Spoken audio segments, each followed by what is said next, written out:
gente que está debatendo que nem ele entende. Então, uma coisa sempre que eu procuro lembrar as pessoas, Tiago capítulo 3, nós mestres receberemos mais duro juízo.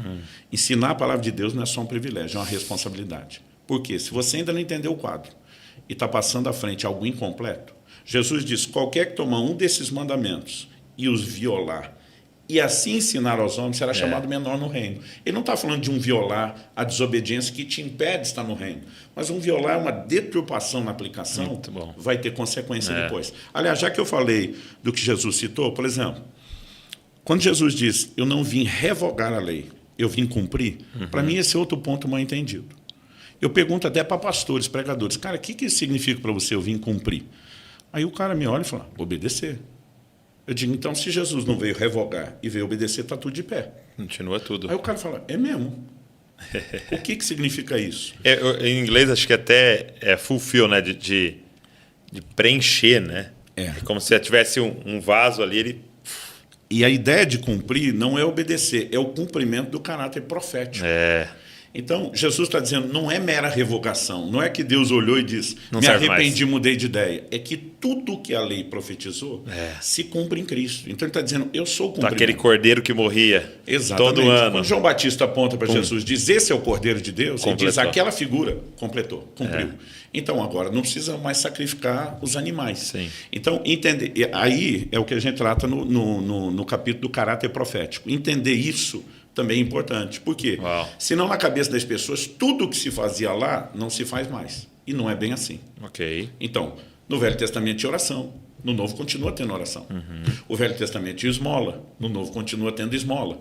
Então, se a pessoa ela simplesmente tentar pegar o pacote, que é o problema de alguns com o dízimo. A dízimo é da lei. Mas espera aí, como o Novo Testamento interpreta isso? O livro de Hebreus diz lá, né, falando a respeito da distinção entre o sacerdócio levítico e o sacerdócio de Cristo, da ordem de Melquisedeque. Eu, particularmente, gosto muito desse texto. No capítulo 7 de Hebreus, me permita ler isso aqui, a Bíblia diz o seguinte, começa falando no verso 3. Não. Vou até cortar isso, se quiser. A gente não corta nada, vai ficar tudo aí. No livro de Hebreus, o capítulo 6 termina no último versículo 20, falando de Cristo, que é sacerdote segundo a ordem de Melquisedeque. O 7 começa dizendo, este Melquisedeque, rei de Salém, sacerdote do Deus Altíssimo, foi ao encontro de Abraão, quando ele se voltava da matança dos reis e o abençoou. Foi para ele que Abraão separou o dízimo de tudo. Primeiramente, o nome dele significa rei de justiça, depois também é rei de Salém, ou seja, rei de paz, sem pai, sem mãe, sem genealogia. Ele não teve princípio de dias nem fim de existência, mas feito semelhante ao Filho de Deus, permanece sacerdote para sempre. Aí nós temos duas correntes teológicas. Uma diz que é uma teofania, aparição de Cristo, outra que é o tipo. Para mim, é tipo. Feito semelhante, o próprio não é semelhante. Para ser semelhante, tem que ser outro. Aí ele diz assim no 4, vejam como era grande esse Abraão, a quem o patriarca... Vejam como era grande esse, a quem Abraão, o patriarca, pagou o dízimo tirado dos melhores despojos. Ora, os que dentre os filhos de Levi, lei de Moisés, recebem o sacerdócio, têm ordem, de acordo com a lei de Moisés, de recolher os dízimos do povo, ou seja, dos seus irmãos, embora esses sejam descendentes de Abraão. Entretanto, aquele cuja genealogia não se inclui entre os filhos de Levi, agora está falando de Jesus, está falando de Melquisedeque, recebeu dízimos de Abraão e abençoou aquele que havia recebido as promessas. Evidentemente, não há dúvida de que o inferior é abençoado pelo superior. Outra versão diz, o menor é abençoado pelo maior. Aí ele diz, aliás, aqui os que recebem dízimos são homens mortais. Aqui ele está falando Levi. Ele diz, porém, ali o dízimo foi recebido por aquele de quem se testifica que vive. Então, Melquisedeque figura Cristo. Ele diz, por assim dizer, também Levi, que recebe dízimos, pagou-os na pessoa de Abraão. Levi nem existia. Aliás, algumas traduções, essa é uma tradução mais por equivalência, a Nova Almeida atualizada, as por literalidade, né, elas dizem o seguinte, quando a Bíblia está dizendo aqui que Levi pagou-os na pessoa de Abraão, gente, Levi não existia. Ele é bisneto de Abraão. Sim. Abraão tem Isaac, que vai ter Jacó, que muda Israel, que vai ter Levi. As 12. Ele não existe. Mas a Bíblia está apelando o quê? Para simbologia. Quando Abraão se curva diante de quem é maior, a Bíblia diz simbolicamente Levi está se curvando. Porque assim, se você pensar na lógica até biológica, Levi estava ali dentro, né? A Bíblia diz que ele estava nos lombos. O verso 10 diz, no corpo de seu pai Abraão. Exato. Então, o que a Bíblia está dizendo? Quando Abraão se curva e entregou os dízimos a Melquisedeque, Levi, que está no seu corpo, nos seus lombos, se curvou e entregou. Agora, se isso não é a passagem dos dízimos de Levi para Cristo, o novo sacerdote, me explica o que é.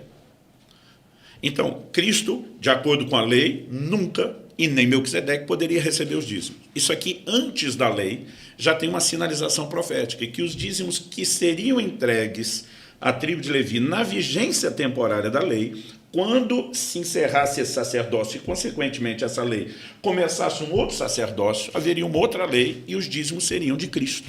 Então é por isso que eu não gosto, quando eu vejo uma conversa entre ministros, dizendo o dízimo é do sacerdote. Não, na nova aliança o dízimo é de Cristo.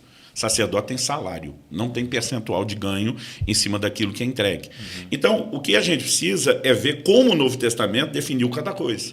Porque, por exemplo, alguns tentam a lógica. Não, o fim da lei é Cristo, é cerimonial, não é os 10 mandamentos. É um dos adventistas vão guardar a guarda do sábado, nesse raciocínio.